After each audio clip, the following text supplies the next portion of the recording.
Viewers দেখতে পাচ্ছেন খেসার শাক উঠানো হচ্ছে। চলুন জেনে নিই কি করে শাক তোলায় সে বিষয়ে জানাবো। আসসালামু আলাইকুম বিটি, কেমন আছেন? কেমন আছেন? ভালো আছি বাপ। আচ্ছা, এখন কি কাজ করছেন আপনি? শাক তুলতে মাঠে। শাক উঠাচ্ছেন? জি। এই শাকের নামটা কি বলতে পারবেন? খেসারি। খেসারি শাক? জি। আচ্ছা, এই শাকে অনেক ভিটামিন নাকি? হ্যাঁ। আচ্ছা, কত করে কেজি বিক্রয় করছেন আপনি? 50। 50? হ্যাঁ। এই শাকটা কি আপনার নিজের? না, পরের? জি। তা আপনি উঠাচ্ছেন সারাদিন, মানে 10 টাকা দিচ্ছে, কেজি প্রতি 10 টাকা দিচ্ছে না? 10 টাকা দিচ্ছে। ও আচ্ছা, ভিউয়ার্স দেখতে পাচ্ছেন এই শাকটি উঠিয়ে দিলে 10 টাকা কেজি পাচ্ছে, আর 50 টাকা কেজি বিক্রি করছে। তাহলে মালিকের থাকছে 40, আর এই যে বিটি আমার সামনে উঠাচ্ছে এই বিটি থাকছে 10। তো দেখুন, গ্রামগঞ্জে মহিলারা সব সময় পরিশ্রম করে থাকে।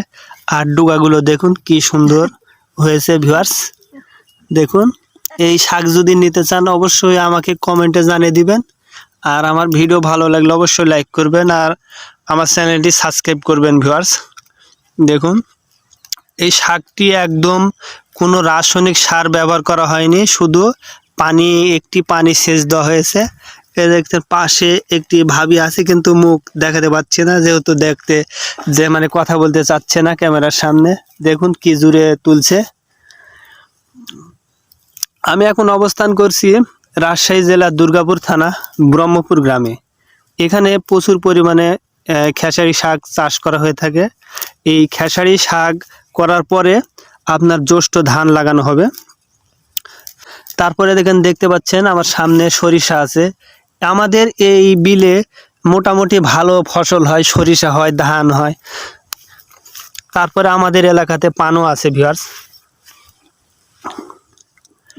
তো বিটি আপনি অনেকক্ষণ থেকে হেলে কাজ করছেন, মাজা টাজা লেগে যাচ্ছে না?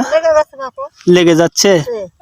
আচ্ছা, দেখুন ভিউয়ার্স, অনেক কষ্ট করে, যেহেতু মুরব্বী মানুষ, অনেক বয়স হয়েছে, তাও এত পরিশ্রম করছে শুধু টাকার জন্য। তো আপনার ছেলে মেয়ে কয়জন? আমার ছেলে নাই বাবার, মেয়ে 2টা? আচ্ছা, 2টারই বিয়ে দিয়েছেন তো? হ্যাঁ, 2টারই বিয়ে হয়েছে। আচ্ছা আচ্ছা, দেখুন ভিউয়ার্স, 2টে মেয়ে আছে, ছেলে নাই। ছেলে থাকতে হয়তো বা এভাবে মাঠে কাজ করতে হতো না, যেহেতু মেয়ে আছে। মেয়েদের বিয়ে দিয়ে এখন বর্তমানে একা একা থাকে। আর স্বামী মনে করেন যে মারা গেছে। স্বামী জীবিত না মৃত? মৃত। ভিউয়ার্স মারা গেছে। তো আজকের ভিডিও কেমন লাগলো দেখতে পাচ্ছেন। ভালো থাকবেন, সুস্থ থাকবেন। বিদায় নিচ্ছি, আগামী পর্ব নিয়ে কোথাও উপস্থিত হব। ভালো থাকবেন। আসসালামু আলাইকুম।